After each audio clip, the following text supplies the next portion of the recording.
nu dabaluuf maal yoo fayyadamne viidiyoon keenya qofti walitti aanee nu taphata.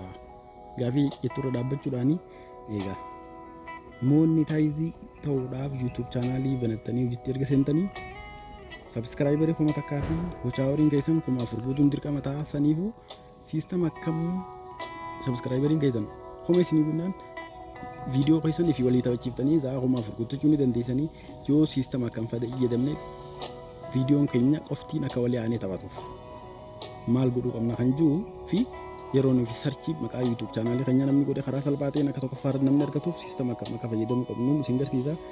Egaa kallattumaan gara viidiyootti seennechaa warri as YouTube subscribe godhuudhaan viidiyoolee barnoota YouTube'tti wal qabatan yeroodhaa yeroo nu godhiifnu kallattumaan akka harkattaniif all notification irra kaachaa jecha ammas dabalatatti warri yeroo nuuf finan viidiyoo gadhiisurraa eegalee dafee viidiyoo kiyya jala comment naa barreessee like naa godhe nama dura nama naa dhufeef yeroo hunda dhaabbataadhaani pin godheetiin commentiin isaa dura naa dhufnaan pin godhee kallattumaan kompiitaroota sadii fi bilbila lamaan akkaawuntii shawwaanii qabuuf dabalatatti akkaawuntii shaniin subscribe ni midhaafi. Egaa kallattumaan gara viidiyochaatti seennaa amma YouTube erga kana banattanii hojiitti seentan boodatti viidiyoolee taphachiiftanii sa'aa kumaaf waan hin guuttachuuf sistema salphaa ta'e tokko isin garsiisa. Sistema sana argachuudhaaf maal gootaa erga kanatti browserii irra galteen boodatti iddoo profiiliin kee jiru tuquudhaan akkuma nama viidiyoo ol baafatutti viidiyoo ol baafatta. YouTube studio keessa galuudhaan upload iddoo irra dhayitaa jechuudha. Kallattumaan upload video iddoo turre dhayitaa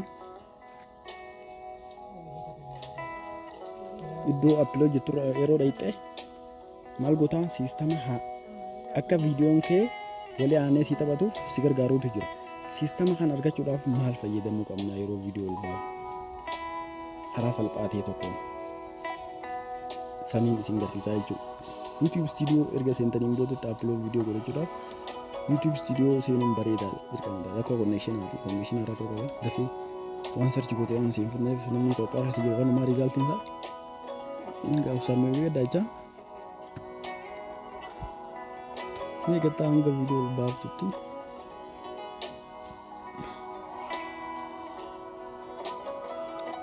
erga atuuf namni amma fakkeenyaaf baneetuma yoo biraa deeme yookaan baneetuma yoo dhiise kallattumaan viidiyoon kee hundinuu walitti aanee si taphata osoo ni fi hin dhaamne namni san next godhu baatus sistema kana fakkeenyaaf isa kanaan ol baasa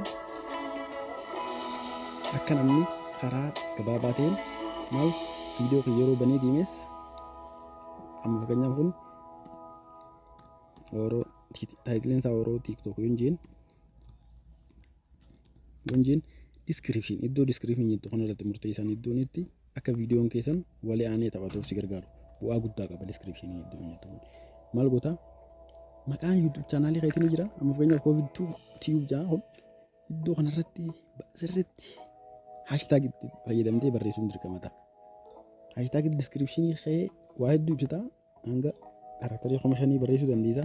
Isaan san keessaa jalqaba hashtag jettee channel kee barreessuun dirqama ta'a. Maqaa channel keetii yeroo hunda viidiyoon kee continuously osoo namni next godin ofiif walitti aanee taphata jechuudha. Ofiif walitti aanee taphata.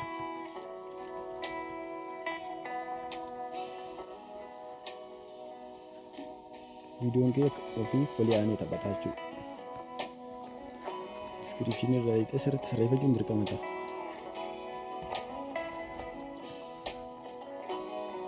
erga upload jetteen boodatti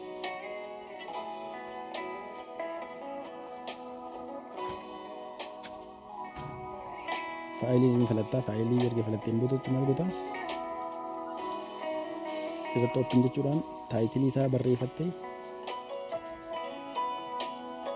taayitilii isaa erga akkanatti barreeffatteen boodatti descriptionii kanarratti hashtag itti fayyadamtee maqaa YouTube channel keetii barreessuun dirqama ta'a jechuudha.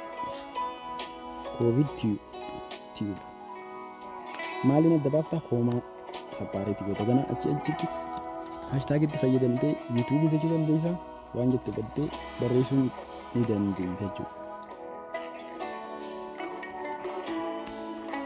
Homa waan isaa kun descriptioniin bu'aa guddaa qaba. Waa'ee idilee gad display ta'u plus viidiyooleen ati ol baafattu next ofumaan akka ol dhaabbatee jiru yoo namni godhu baates yeroo inni fi namni sii taphachiisu. Plus chaanaalii kee namni sarchi goonaan dafee akka tokkoof maratti argatuuf bu'aa guddaa qaba. Saniifuu hashtag maqaa chaanaalii keessanii description irra yeroo hundaa'u godhuu hin dhiisina.